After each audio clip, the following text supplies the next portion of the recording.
नमस्कार दोस्तों, मैं प्रशांत भाटी जेएसबी कोचिंग सेंटर से आपके लिए बेसिक लेवल से एडवांस लेवल तक पूरे अर्थमेटिक की सीरीज चल रही है। जिसमें आपके मैं यहाँ पर औसत चैप्टर पूरा कंप्लीट करा चुका हूँ। तो और चैप्टर नंबर 2 चल रहा है आपका अनुपात समानुपात, जिसमें मैं टाइप 11 तक करा चुका हूँ और टाइप नंबर देखिए आप 12। जो नए विद्यार्थी हैं आपके लिए बेसिक लेवल से एडवांस लेवल तक प्लेलिस्ट बना दिए, तो आप जाकर चेक कर सकें। आपका एसएससी सीजीएल का कोई भी एसएससी सीजीएल का एग्जाम हो, रेलवे एनटीपीसी का एग्जाम हो, आरपीएफ का एग्जाम हो, दिल्ली पुलिस का कोई भी एग्जाम हो, एसएससी जीडी का एग्जाम हो, यूपीएसआई का एग्जाम हो, तो जितने भी लेटेस्ट प्रश्न आपके एसएससी एमटीएस का एग्जाम हो या ईएलपी का, जितने भी आपके लेटेस्ट प्रश्न होंगे तो सारे अर्थमेटिक के प्रश्न कराए जाएंगे। तो आपको वीडियो को शेयर करना है, चैनल को सब्सक्राइब करना है। अब देखिए आप टाइप नंबर 12, और कम से कम वीडियो पे आज 50 लाइक आने चाहिए। आज हमारा टारगेट है वीडियो पर 50 लाइक का।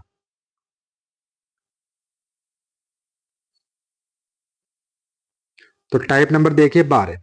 टाइप 11 तक मैं करा चुका हूं। आपसे कह रहा है कि दो व्यक्ति हैं ए और बी की आय का अनुपात दिया है 2:3। यदि उनके व्यय व्यय होता है आपका खर्च 4:7 के अनुपात में है, यदि प्रत्येक व्यक्ति 4,000 रुपये बचाता है तो उनकी आय में क्या अंतर होगा। सवाल यूपीएसआई 19/12/2017 शिफ्ट फर्स्ट में पूछा गया। ऑप्शन दिया आपको 40,000, सॉरी 4,000, 7,000, 5,000 और 6,000। तो कैसे करेंगे यहाँ पर? तो आपको पहले एक सूत्र याद रखना है यहाँ पर। तो सूत्र होता है आपका आय माइनस बचत बराबर व्यय। व्यय होता है आपका खर्च।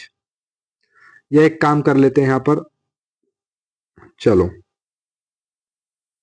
यह फॉर्मूला आपको याद रखना है। तो ए और बी की आय दी है आपको यहाँ पर 2 और 3। अनुपात लगाएंगे तो एक्स लगाएंगे हमने, 2 अनुपात और 2x और 3, ये दिया आपको उनकी आय का अनुपात दिया हुआ है यहाँ पर।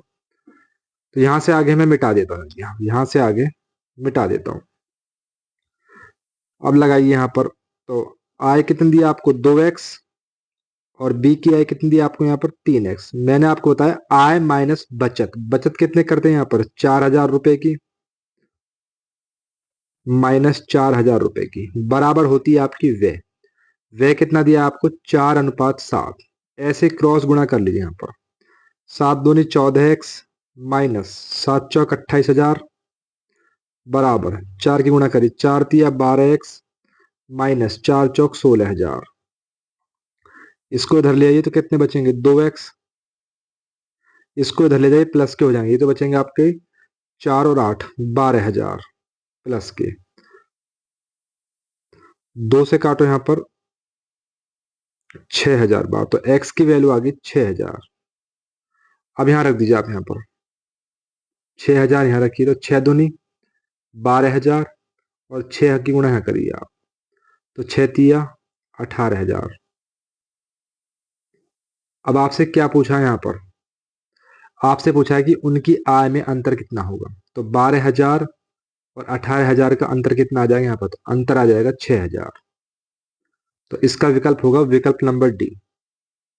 सवाल शानदार था। सवाल यूपीएसआई 19/12/2017 शिफ्ट प्रश्न में पूछा। तो सारे प्रश्न टाइप वाइज कराऊंगा और 100% सारे प्रश्न आपके एग्जाम में आएंगे यहीं से ही। प्रश्न नंबर नेक्स्ट देखिए, टाइप 12 का नेक्स्ट नंबर देखिए। देखिए यहाँ पर आपसे कह रहे ए बी की मासिक आय का अनुपात 6:5 है, उनकी मासिक व्यय 4:3 के अनुपात में। तो प्रत्येक प्रति माह 400 रुपए की बचत करता है, तो उनकी आय उनकी मासिक आय की राशि ज्ञात करें। ऑप्शन दिया आपको 2300, 2400, 2200 और 2500। तो आपसे कह रहा है यहाँ पर ए की मासिक आय ज्ञात करें। ए की पूछी यहाँ पर, ए की मासिक आय कितनी होगी। यहाँ पर आपसे पूछा है ए की मासिक आय कितनी होगी यहाँ पर। तो मैंने आपको सूत्र बताया था यहाँ पर, आय माइनस बचत बराबर होता है व्यय। यह फॉर्मूला आपको याद रखना है एग्जाम में। तो ए और बी की आय का अनुपात कितना दिया हुआ है यहाँ पर?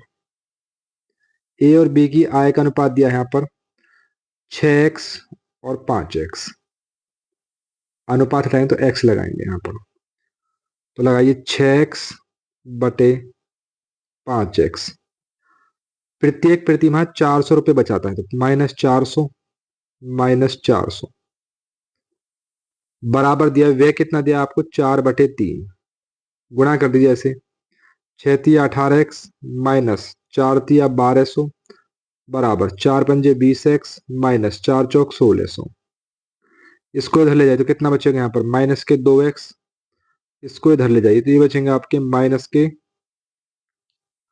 -400। इधर जाएगा प्लस का हो जाएगा, इससे कैंसिल। 2 से कितनी बार गया, 2 से गया 200 बार। अब यहां रख दो आप, यहां पर 200 गुणा कर दो, यहां पर 6×2 = 1200 और 200 की यहाँ गुणा करो, 2×5 = 10, 12,000 और 1,000, तो टोटल सॉरी 1200। तो 1200 होगी ए की आय और बी की होगी यहाँ पर 1,000। तो आपसे क्या पूछा, दोनों की उनकी मासिक आय, दोनों का योग कर लेना यहाँ पर, ये हो जाएगा आपका 2200। विकल्प नंबर सी इसका आंसर होगा। प्रश्न नंबर नेक्स्ट देखिए, टाइप नंबर 12 का। आपसे कह रहा है ए और बी की मासिक आय 8 और 5 के अनुपात में है, जबकि उनका मासिक व्यय 5:3 के अनुपात में। यदि उन्होंने क्रमशः 12,000 और 10,000 रुपए की बचत की हो तो उनकी मासिक आय में अंतर कितना होगा। ऑप्शन दिया आपको 42,000, 52,000, 46,000, 44,000। सवाल सीजन मेंस 25/10/2015 में पूछा गया। तो कैसे करेंगे इस सवाल को, तो लिखिए यहाँ पर ए और बी दिया आपको, यहाँ पर 8 और 5 अनुपात रहे तो x लगाएंगे, यहाँ पर हो जाएगा आपका 8x और बटे 5x। कितने कितने रुपए बचाते हैं यहाँ पर, ये बचाता है 12,000 रुपए और ये बचाता है आपके 10,000 रुपए। बराबर दिया आपको, खर्च दिया है 5:3। क्रॉस गुणा कर दीजिए यहाँ पर, 3×8 = 24x -12×3 = 36,000 बराबर 5×पूरे 25x -10×5 = 50,000।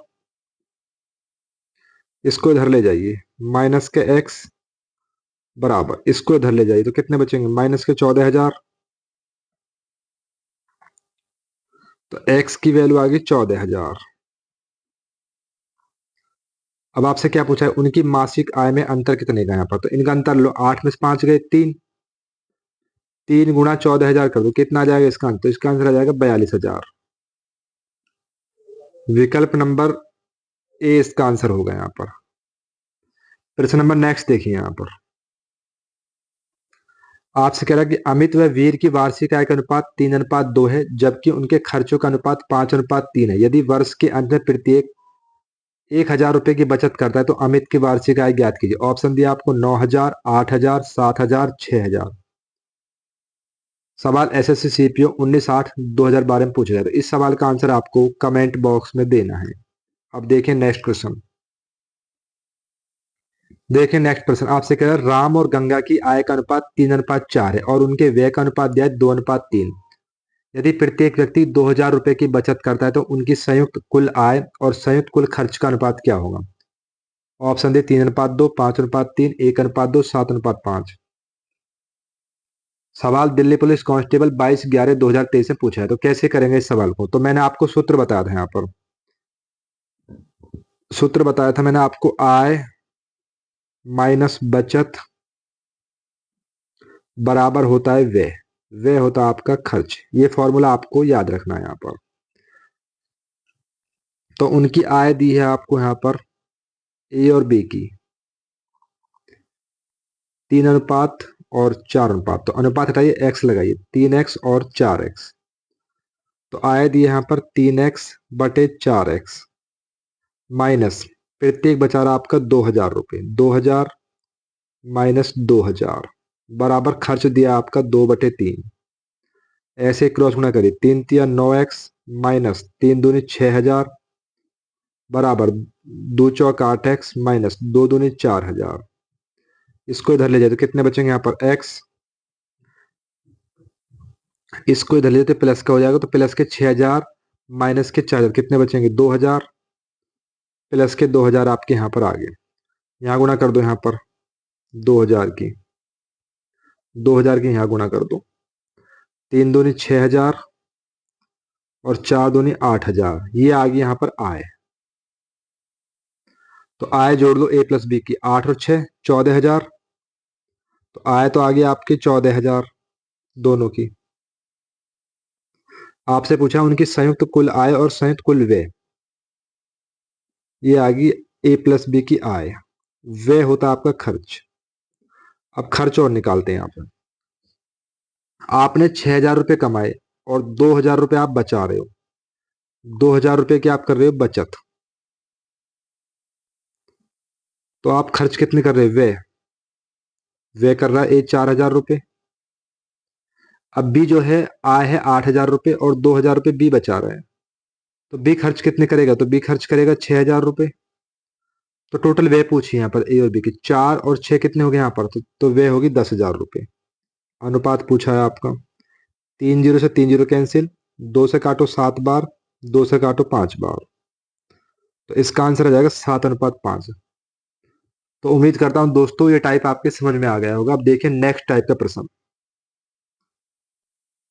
टाइप नंबर देखिए आप 13 नंबर। आपसे कह रही थी तीन संख्या 5:6 के अनुपात में है, उनका योग 3800 है, तो सबसे बड़ी संख्या ज्ञात कीजिए।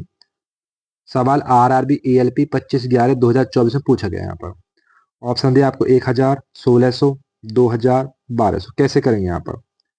वो कह रहा उनका योग 3800 है, हमारे हिसाब से 8 और 6 14, 14 5 19, अपने के भाग करिए, कितना आ गया यहाँ पर? 19। 19 से भाग दो, 19 दूनी 38, कितना आ गया? 200।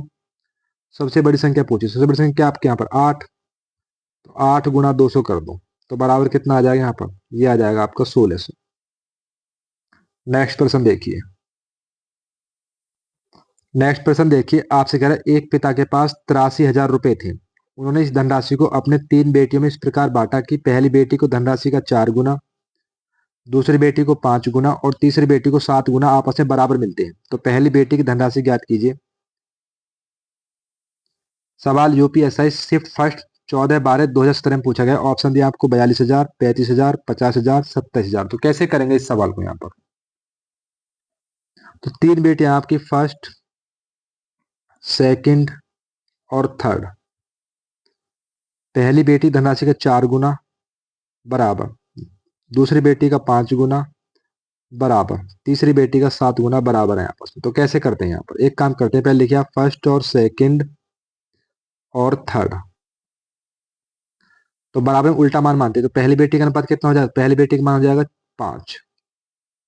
दूसरी बेटी कितना हो जाएगा यहाँ पर? दूसरी बेटी का हो जाएगा 4। दोबारा दूसरी बेटी का मान कितना हो जाएगा यहाँ पर? 7।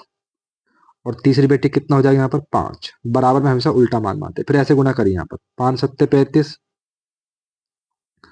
4 × 7 = 28 और 5 × 4 = 20। टोटल जोड़ दो यहाँ पर, 8 और 5 13, हाथ से लगा 1, 2 2 4, 4 3 7 और 1 8। हम कह रहे हैं 8300 रुपये हैं, वो कह रहा है 83,000 रुपये हैं, हम कह रहे हैं 83 रुपये हैं। कितना आएगा सवाल यहाँ पर? 1,000। क्या पूछा है आपसे? पहली बेटी की राशि, पहली बेटी की राशि कितनी? 35, तो 35 × 1,000 कर दो, कितना आ जाएगा यहाँ पर? 35,000 इसका आंसर आ जाएगा। सवाल यूपीएसआई 2017 में पूछा गया। देखिए नेक्स्ट प्रश्न। नेक्स्ट प्रश्न देखिए, आपसे कह रहा है किसी धन को एबीसी में बांटा जाता है 3:5:7 में। यदि सी का भाग ए के भाग से 1,600 रुपये अधिक हो, तो बी का भाग कितना हो? सवाल सीपीओ 2022 में पूछा गया। ऑप्शन दिया आपको 1,000, 1,500, 2,000 या इनमें से कोई नहीं। यहाँ पर 3 भाग दिए आपको, ए बी और सी। अनुपात दिया है आपको 3, 5 और 7। वो कह रहा है सी का भाग ए के भाग से 1,600 रुपये अधिक है। वो कह रहा सी का भाग ए के भाग से 1,600 रुपये अधिक। हमारे हिसाब से कितने अधिक है यहाँ पर? हमारे हिसाब से 4 अधिक है। कितना आ गया यहाँ पर? 400। क्या पूछा है? बी का भाग। तो बी का भाग कितना है? 5। 5 × 400 कर दो, 5 चौक 20 और 2 जीरो, कितना आ जाएगा यहाँ पर? यह आ जाएगा आपका 2,000। प्रश्न नंबर नेक्स्ट देखिए। आपसे कह रहा है 6200 रुपये हैं, 1/2, 1/3 और 1/5 के अनुपात में बांटने पर प्राप्त होने वाले 3 भाग ज्ञात कीजिए। ऑप्शन दिए पहला, दूसरा, तीसरा, चौथा। तो सवाल को कैसे करेंगे यहाँ पर?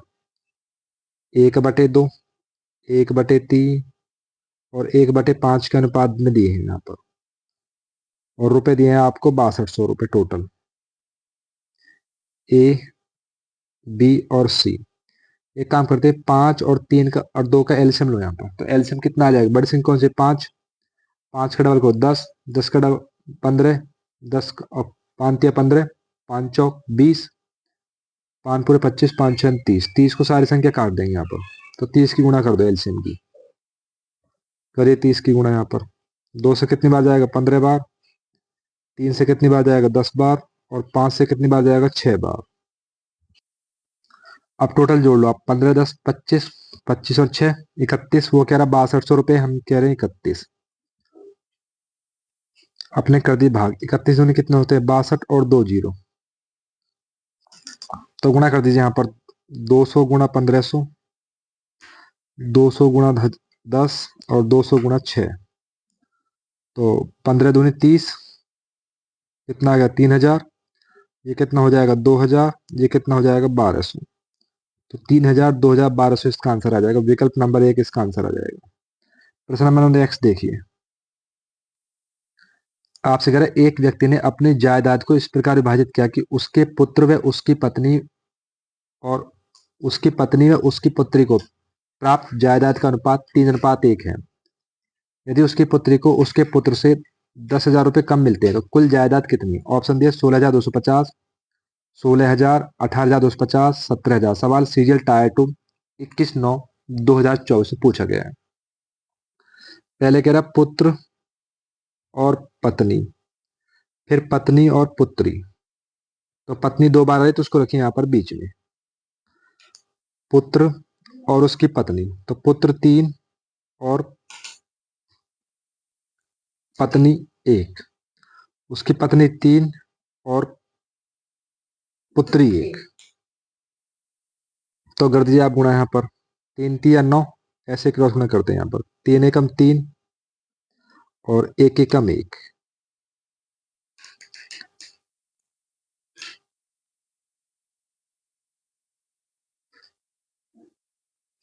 एक एकम 1। अब वो कह रहा है कि उसकी पुत्री को उसके पुत्र से 10,000 रुपये कम मिलते हैं। वो कह रहा है 10,000 रुपये कम मिलते हैं। हमारे हिसाब से कितने कम मिल रहे हैं यहाँ पर, 8। और आपसे क्या पूछा है, कुल जायदाद। तो 9 3 12 13, 2 से काटो 4 बार, 2 से काटो, 2 पंजे 10 और 2 जी 3 जीरो। 2 से काटो 2 बार, 2 दून 4, 2 से 2500। 2 से काटो इसको, 1250।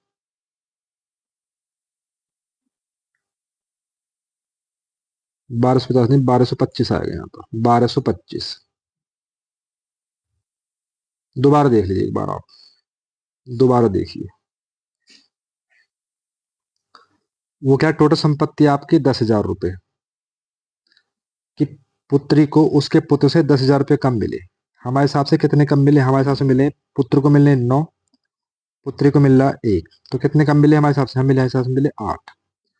टोटल हिस्सा कितना है, 9 3 12 और 1 13। 2 से काट लो 4 बार, 2 पंजे 10, 1 2 और 3 जीरो। 2 से काटो 2 बार, 2 दूनी 4, 2 पंजे 10। 2 से काट लो इसके यहाँ पर, 2 एकम 2, 2 दूनी 4, 2 पंजे 10 और 1 जीरो। गुणा कर लो इसके यहाँ पर, 1250 की गुणा करिए आप 13 में, जीरो। 13 पंजे 65, हासिल लगे 6, 13 दूनी 26 और 6 31, हासिल लगे 3, 13 एकम 13, 13 3 जीरो। 13 पंजे 65, हासिल लगे 6, 13 दूनी 26 और 6 31, हासिल लगे 3, 13 दूनी 26 और 6 32 आएगा यहाँ पर, हासिल लगे 3, 13 कम 13 3 16। तो इसका आंसर आ जाएगा 16,250, इसका आंसर आ जाएगा। नेक्स्ट प्रश्न देखिए, आपसे कह रहा है 126.50 रुपये को ABC में बांटना है तो 2:5:4 के अनुपात में विभाजित किया जाता है। तो बी का हिस्सा ए के हिस्सा से कितना अधिक है। ऑप्शन दिए 36.50, 35.50, 34.50 या 33.50। सवाल सीरियल टायर सेकंड में पूछा गया आपका 2013 में यहाँ पर। तो कैसे करेंगे इस सवाल को यहाँ पर, एक काम करते हैं, आपको दिया है ए बी और सी, अनुपात दिया आपको 2 5 और 4 में। टोटल रुपए दिया आपको 126.50। टोटल रुपए हमारे हिसाब से 5 4 9, 9 और 2 11 और आपसे क्या पूछा है, बी का हिस्सा ए से कितना अधिक है, तो बी का हिस्सा ए से कितना अधिक है यहाँ पर 3, तो 3 की गुणा कर दीजिए यहाँ पर। पॉइंट हटाइए, नीचे 2 जीरो, जीरो से जीरो कैंसिल, एक 11 से भाग दे दो इसको यहाँ पर। 11 कम 11, एक बचा, 11 कम 11, 11 पन्ना 25, 3 से काटो, 3 पंजे 15, गुणा कर लो यहाँ पर। 3 एकम 3 और एक 4, 3 एकम 3 और एक जीरो, तो ये आपका आ जाएगा 34 नीचे जीरो तो एक अंक बाद पॉइंट 34.5 इसका आंसर हो जाएगा। विकल्प नंबर सी इसका आंसर होगा यहाँ पर। अब देखिए प्रश्न नंबर नेक्स्ट, आपसे कह रहा है 450 रुपए हैं, ए बी सी में बांटने यहाँ पर, तो ए बी दिया आपको 2:3, बी सी दिया आपको 6:5, तो सी का हिस्सा कितना होगा। सवाल ऑप्शन दे 150 रुपए, 120, 90, 100। एसएससी एलडीसी 2012 में पूछा गया यहाँ पर। तो रखिए यहाँ पर जो नाम दो बार आ रहा है उसको रखिए बीच में, ए बी और सी। ए का मान 2, बी का मान 3, बी का मान 6, सी का मान 5। तो गुणा करिए यहाँ पर, 2 छिक्का 12, 6 तिया 18 और 5 तिया 15। टोटल जोड़ लो यहाँ पे, 18 और 12 30, 30 और 15 45। वो कह रहा है 450 रुपये, हम कह रहे हैं 45। कितना आ गया यहाँ पर 10। क्या पूछा है आपसे, सी का हिस्सा, तो गुणा कर दो यहाँ पर, 15 गुणा 10 बराबर आ जाएगा आपका 150। विकल्प नंबर एक। नेक्स्ट प्रश्न देखिए, 2600 रुपये को एबीसी में बांटना है, 1/2, 1/3 और 1/4 के अनुपात में बांटे, तो प्रत्येक का हिस्सा ज्ञात कीजिए। ऑप्शन दिया आपको 800, 600, 1200, 1200, 600, 800, 1200, 800, 600, 600, 800, 1200। सवाल सीरियल टायर में पूछा गया है, तो इस सवाल का आंसर आपको कमेंट बॉक्स में देना है। वीडियो को शेयर करें और चैनल को सब्सक्राइब करें और कमेंट बॉक्स में बताएं कि आपको प्रश्न कैसे लगे। और आपके लिए दिल्ली पुलिस की भी एक सीरीज चल रही है यहाँ पर। दिल्ली पुलिस के जितने पेपर हुए हैं आपके 2008 से लेकर 2024 तक, मैथ के सारे प्रश्न कराए जाए, जो आपके AWT हो, AWTPO वाला हो, या दिल्ली पुलिस कांस्टेबल का हो, या दिल्ली पुलिस ड्राइवर का हो। यहाँ पर तो जितने भी आपके प्रश्न हुए हैं सारे प्रश्न कराए जाएं, तो वीडियो को शेयर करें और चैनल को सब्सक्राइब करें।